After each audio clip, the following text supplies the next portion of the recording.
माझी वसुंधरा अभियानाच्या माझी वसुंधरा 4 व 5 यांच्या पर्यावरण समोर ठेवून केंद्रबिंदू ठेवून ज्यांनी आपापल्या स्थानिक स्वराज्य संस्थेत काम केलेलं आहे अशांचा सन्मान करण्याच्या सोहळ्याला आवर्जून खास या कार्यक्रमासाठी उपस्थित राहिलेले आपल्या राज्याचे महामहिम राज्यपाल आचार्यजी देवव्रतजी यांच्या नावातच आचार्य आहे आणि नावही देवव्रत आहे। त्यामुळे कोणतेही व्रत त्यांनी घेतलेलं असेल तर ते संकल्प करून त्या व्रताला तडीला नेतात। सध्या त्यांनी जैविक शेतीचं व्रत घेतलेलं आहे आणि त्यांच्या भाषणामध्ये ते आपल्या सर्वांना त्याचं मार्गदर्शन करणार आहे। मंचावर विराजमान आमच्या राज्याच्या उपमुख्यमंत्री आमच्या आदरणीय सुनेत्रा पवार वहिनी, आतापर्यंत राजकारणामध्ये सगळ्यांना आपण ताई म्हणतो, पण मला पहिल्यांदा असा अनुभव येतोय की त्यांना वहिनी म्हणायचं आहे आणि आपल्या पूर्ण महाराष्ट्राच्या त्या वहिनी आहेत, त्याही आवर्जून या कार्यक्रमाला उपस्थित आहेत। आमचे विधानसभेचे अध्यक्ष अत्यंत अभ्यासू वकील असणारे आणि प्रत्येक कायद्याची व्यवस्थित अति जाणीव असणारे आणि माहिती असणारे आमचे राहुलजी नार्वेकर, मंचावर उपस्थित मुख्य सचिव राजेशजी अग्रवाल, मंचावर उपस्थित माझ्या विभागाच्या सचिव जयश्री भोज, मान्य राज्यपाल यांचे सचिव प्रशांत नानावरे, आमचे एमपीसीबीचे सदस्य सचिव देवेंद्र सिंग, राज्यपाल यांचे सहसचिव राममूर्तीजी, समोर उपस्थित विविध विभागातील आणि जिल्ह्यातील आलेल्या या पर्यावरणाच्या या सन्मानाचे भागीदार ज्यांनी पर्यावरणामध्ये फार मोठं योगदान दिलंय त्या सर्व सन्मान घेणाऱ्या सर्व विजेत्यांचे मी मनापासून स्वागत करते। तुमचा सगळ्यांचा नाश्ता व्यवस्थित झालाय? सगळ्यांचं झालंय? आवाज जाऊन वाटत नाही झालंय का? जरा जोरात सांगा। तर म्हणजे आता तुम्हाला लांब बसायचं आहे कारण आपल्याला खूप खूप चांगलं मार्गदर्शन या माध्यमातून मिळणार आहे। खरं तर पर्यावरणाचा जेव्हा हे काम चालू होतं तेव्हा आम्ही याच्यामध्ये खूप बदल करायचा प्रयत्न केला, सकारात्मक बदल। सम्माननीय महामहिम हमारे राज्यपाल जी को मैं कहना चाहूंगी कि जब मैंने ये कार्यक्रम हाथ में लिया तो सबसे पहले मैंने इस लोगो को बदल लिया, क्योंकि ये लोगो जो था पहले था एक कंप्यूटर में डाल के इंफॉर्मेशन डाल के बनाया हुआ लोगो था, मैं उसका भी खंडन नहीं करती, पर ये लोगो जो मैंने किया है एक माँ ने किया है, प्रकृति माँ के लिए क्या है। इस लोगों में हमारी माँ दर्शा रहे हम प्रकृति को, और वो माँ पूरा प्रकृति को अपने गोद में अपने गर्भ में समाये हुए हैं, जिसमें 5 तत्व है। 5 तत्व काय आहेत? 5 तत्व सांगा, तुम्हाला अवॉर्ड मिळालंय। पाणी, भूमी, अग्नी, जल, पाणीचं डायरेक्ट, आकाश आणि या 5 तत्व, या 5 तत्वांना आपल्या गर्भामध्ये घेणारी ही प्रकृती माँ असा आम्ही त्याचा लोगो डिझाईन केलेला आहे। आता आपण 4थ्या आणि 5व्या सन्मानाचे तर मानकरी झाला, पण पर्यावरण हा अत्यंत गंभीर विषय आहे आणि पर्यावरण विषय आता असा नाही की आपल्या गावातलं पर्यावरण खराब झालं तर जगावर असर होणार नाही आणि जगाचं खराब झालं तर गावावर त्याचा अंतर पडणार नाही असा विषय राहिलेला नाही। ही आपल्यासाठी जबाबदारी आहे। आपल्या पूर्वजांनी आपल्यासाठी जमीन ठेवली, जायदाद ठेवली, धन ठेवलं, धान्य ठेवलं, संपत्ती ठेवली, वारसा ठेवला, पण आता आपल्या पुढच्या पिढीसाठी आपल्याला काय ठेवायचंय तर पिण्यायोग्य पाणी ठेवायचंय, शेती कसण्याएवढी योग्य जमीन ठेवायची आहे, आपल्याला श्वास घेण्यायोग्य अशी हवा ठेवायची आहे। हे आपल्याला आपल्या पुढच्या पिढीसाठी ठेवायचंय।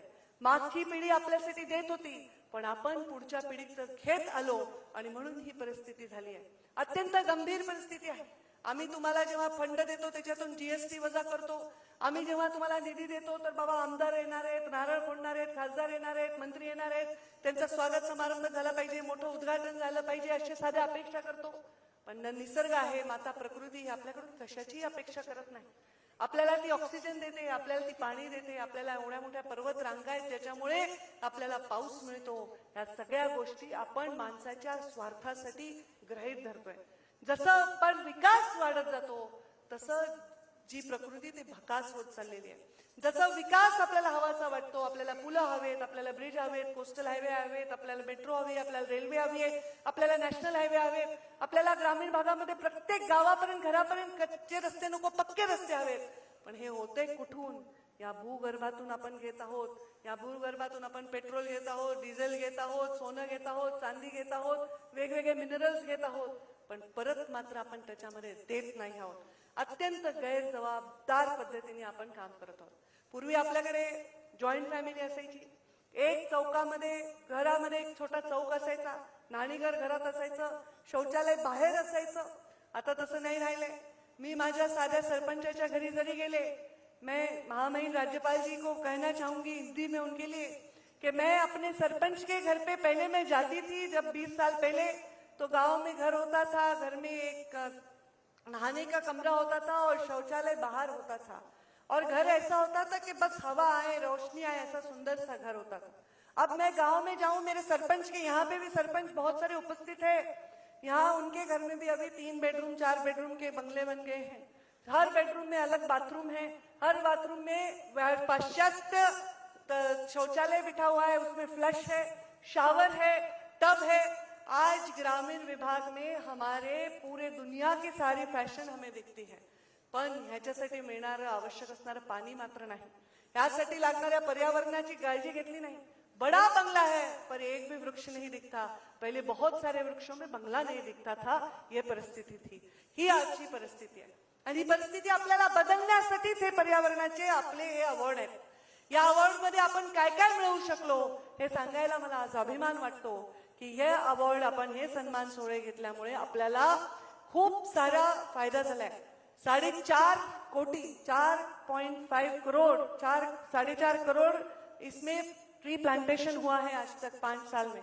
इसमें 53,942 हरित क्षेत्र निर्माण किए गए हैं. 3,92,000 लक्ष से अधिक इलेक्ट्रिक व्हीकल यूज करना शुरू कर दिया है. 307 मेगावाट की अक्षय ऊर्जा निर्मित हो रही है. राज्य भर में 43,017 ये उन्होंने तालाब बनाने की कोशिश की है. पानी जो जमीन में जाए ये कोशिश की है. जल संवर्धन की कोशिश की है और 324 घनमीटर इससे जल संधारण की क्षमता में बढ़ोतरी हुई. जलयुक्त शिवार यासारख्या योजनेनी क्रांती केलेली आहे. हे सगळं आपण बघतोय. यामध्ये आपल्याला महाराष्ट्राला नेशनल अवार्ड हमें मिला है. इसके लिए national water award, national clean air programme में अमरावती हमारा शहर प्रथम आया है. मन्याची वाड़ी सातारा में जो गांव है उसमें ग्राम ऊर्जा जो है स्वराज राष्ट्रीय पुरस्कार प्राप्त हुआ है. राज्य के पहले 100 सौर ऊर्जा पर चलने वाले प्रकल्प हमने किए हैं. गोंदिया में बेला गांव में नेशनल कार्बन न्यूट्रल विशेष पंचायत पुरस्कार प्राप्त हुआ है. नासिक में मोडले गांव में स्वच्छ हरित गांव पुरस्कार प्राप्त हुआ है. गोंदिया में डब्बा गांव को क्लाइमेट एक्शन स्पेशल पंचायत पुरस्कार प्राप्त हुआ है. इस प्रोग्राम को हमने माझी वसुंधरा नाम दिया है. मतलब मेरी वसुंधरा, माझी वसुंधरा. ही जी वसुंधरा आहे हिला जपण्याची जबाबदारी माझी आहे. मला माझ्या पुढच्या पिढीसाठी धन धान्य संपत्ती प्रॉपर्टी याच्यासोबत चांगलं वातावरण सुद्धा सोडायचं आहे. हे आपल्याला करायची गरज आहे आणि यासाठी आपल्या सगळ्यांचं योगदान आहे. आता आपला माझी वसुंधरा 6 येणार आहे आणि या माझी वसुंधरा 6 मध्ये GR मध्ये मी बदल करणार आहे. यामध्ये आमच्या सगळ्या जे हुशार लोक आहेत, जे सायंटिस्ट लोक आहेत, जे अभ्यासू लोक आहेत त्यांचे पण आम्ही मतं मागवले आहेत. तुम्ही जे विजयी झालेले तुमचे सुद्धा मतं मागवणार आहे.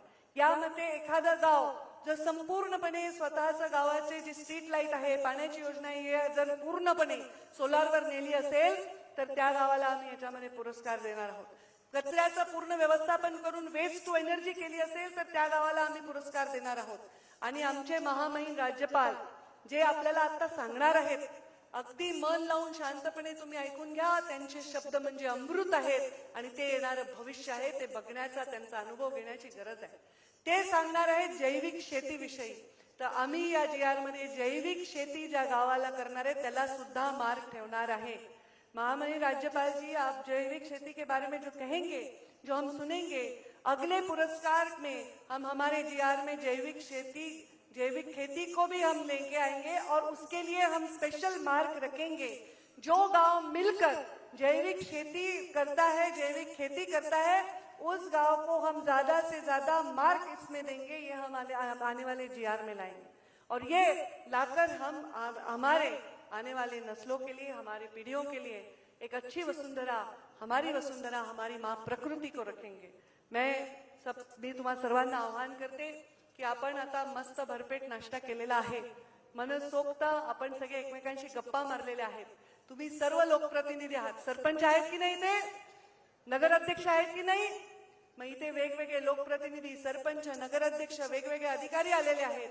या सगळ्यांनी आता राज्यपाल महोदयांच्या भाषणातून काहीतरी शिकून जायचंय. आणि येणाऱ्या GR मध्ये आम्ही त्यांचा समावेश करून जैविक शेतीला सोबत घेऊन, कृषी विभागाला सोबत घेऊन, आम्ही पशुसंवर्धन विभाग माझ्याकडे याला सोबत घेऊन, पर्यावरण विभागाची संगत घालून एक चांगलं वातावरण, शुद्ध माती, शुद्ध जल आणि शुद्ध हवा हा संकल्प आम्ही घेऊन पुढे जाणार आहोत, असं या निमित्ताने मी आपल्या सर्वांना सांगते. आपल्याकडे तुकाराम महाराजांची आपण ओव्या म्हणतो, आपल्याकडे आपण तुकडोजी महाराजांच्या ग्रामगीता ऐकतो. या सगळ्या गीतांमध्ये हेच सांगितलेलं आहे की आपल्याला जे प्रत्येक निसर्गाच्या गोष्टीचं संरक्षण करायचं आहे आणि हे संरक्षण आपल्याकडून व्हायचं आहे. आपल्याला सर्व कळतं आणि दुसऱ्याला कळत नाही असं आपण मानू नये. म्हणून सांगणाराची हुशार झाला, ऐकणारा वाया गेला, ऐसा समज ज्याने केला, बुडाला तो अहंकारे. ज्याला वाटतं की मला सांगणाऱ्याला काही कळत नाही, तो अहंकारात बुडतो. सांगणाऱ्याचं ऐकणारा मात्र जीवनामध्ये पूर्णपणे बदल करतो. आज मला महामहिम जे सांगणार आहे, तुम्हाला जे सांगणार आहे ते अत्यंत महत्वाचं आहे. ते सगळे मन लावून ऐकालच. एवढंच सांगेन की आपल्याकडे जे पर्वत आहेत, नदी आहे, आपले जे नैसर्गिक गोष्टी आहेत त्या वाचवण्यासाठी आपल्या सगळ्यांना योगदान द्यायचंय.